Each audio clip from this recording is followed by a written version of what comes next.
Hey everyone, I made this super cute zoo safari theme cake and I really want to show you how I made these fondant animals. They're really easy.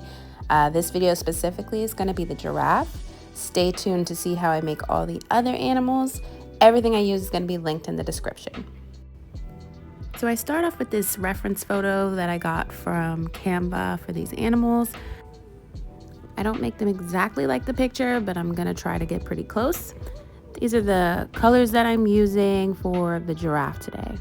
I'm using Sugar Art food coloring. I love it. And we are using CMC powder. CMC powder basically just helps your fondant to firm up. It gives it a little bit more elasticity. This fondant is not store-bought fondant. This is my marshmallow fondant. I prefer it to store-bought. It is a dream to work with, but it is a pain in the butt to make. If you would like for me to make a video on how I do that, let me know in the comments. So here I am just kind of trying to measure out the size that I want. I printed these out so that they were close to the size that I wanted them to be on the cake. I use Canva to do that. Canva has a tool where you can kind of measure out exactly the size you want them to be. I'm using this fondant tool just to kind of curve out the giraffe's butt area. And I'm just smoothing it just so that he has that little bit of a bend where his butt and tail is. Although I totally don't make his tail. I think he looks perfect without the tail, and he ends up kind of sitting behind the monkey anyway, where you wouldn't see the tail. So now I'm chopping out the gaps in between his legs. And I'm using my fingers to smooth out those areas and to kind of round where his hooves are.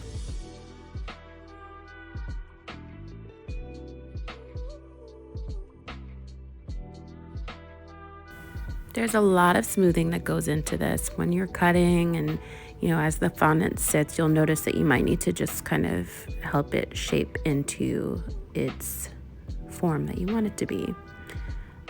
I'm using cornstarch. Sometimes I use the Crisco that you saw in the beginning of the video to prevent sticking. Sometimes I like to use a little bit of cornstarch. It really depends on how my fondant is feeling.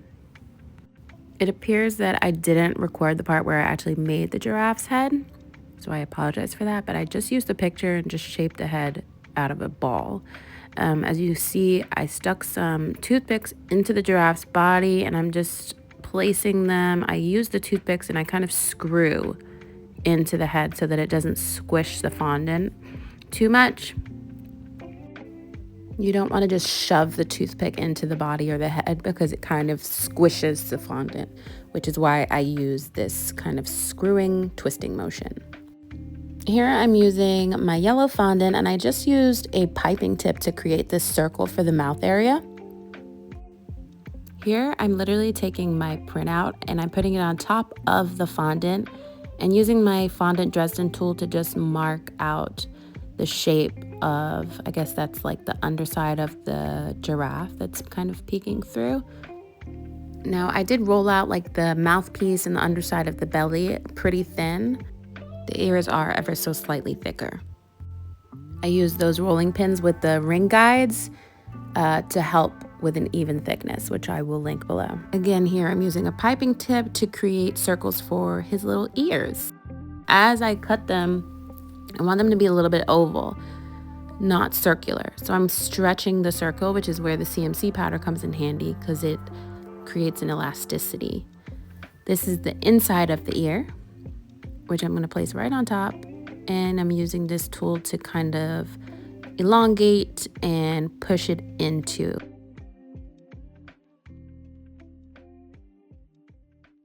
I'm also gonna use this ball tool, which really comes in handy to kind of push it in and create more of a detailed looking ear.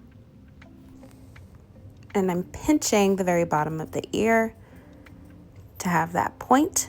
That's also gonna help me when I actually stick them into the giraffe because I use this ball tool to create kind of a little place for it to sit into.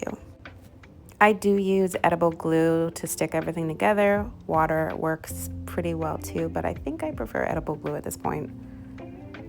Now what I'm doing here is I'm kind of creating a pillow for the ears so that while they dry, they're sitting in the position that I want them to be. Otherwise, if I just stuck them there, they're gonna fall out. They need some time to sit in the position where I want them until they're dry.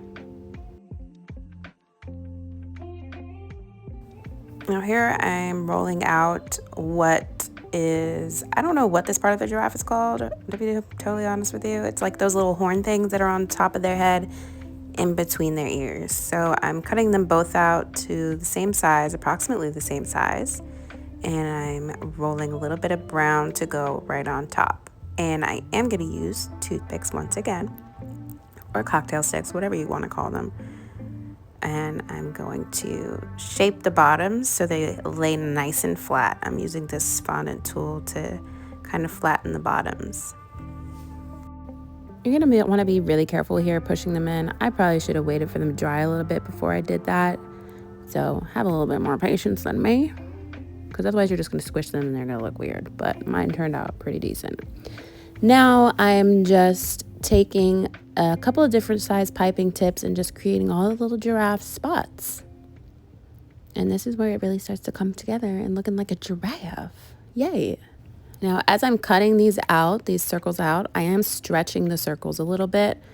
So they look more like giraffe spots. Otherwise, they're just this perfect circle and it's going to look kind of weird. Giraffe spots are not perfect circles. Some of them are a little triangular shaped. Some of them are they're just different shapes.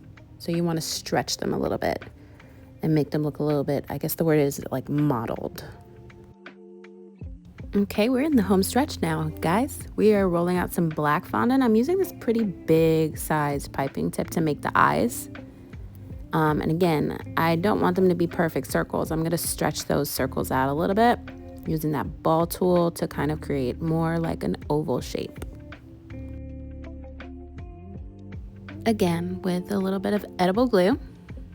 Always be mindful with the edible glue or water, whatever you're using to stick your fondant together, not to use too much. Otherwise, it's going to start seeping out.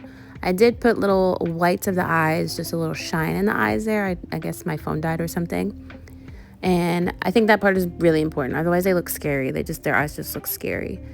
For the whites of the eyes, again, I just used a piping tip. I used a really small piping tip hole to create the whites of the eyes. I'm adding the giraffe spots to the face again. And as you can see, I did add the little tufts of hair on the top of his head. I think that looks super cute. Don't leave that part out. Now, one of my favorite parts when I'm making fondant characters, I love adding a little bit of edible petal dust to their cheeks. Now, this stuff a little goes a long way, which is why you saw me taking it out of the lid. And then I'm even dabbing it on a paper towel. You do not want to add too much of this stuff because it doesn't really come off. So you want to be careful when you're adding it. Now I'm using the same size piping tip that I used for the whites in the eyes to create the little nostrils for the nose. And I just rolled out really thin a little black smile.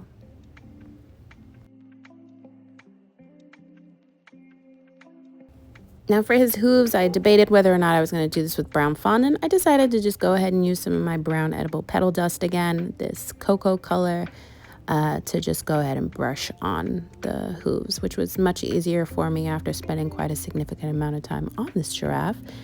And I actually like how that turned out. And I went ahead and I used that same petal dust to kind of add some shadows to his little spots.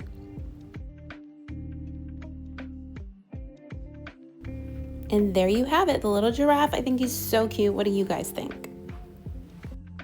Here's how the final cake looks with the giraffe on top. I love it so much. I think it's so cute. This is for Ellie, turning 6. She's having a birthday party at the Zoo of Atlanta, which I think is so awesome. And she loved it. Her mom loved it. Yay. Please make sure to like and subscribe and stay tuned because I'm going to have other videos of how I made all the other animals on this cake. Let me know if you have questions in the comments. Bye.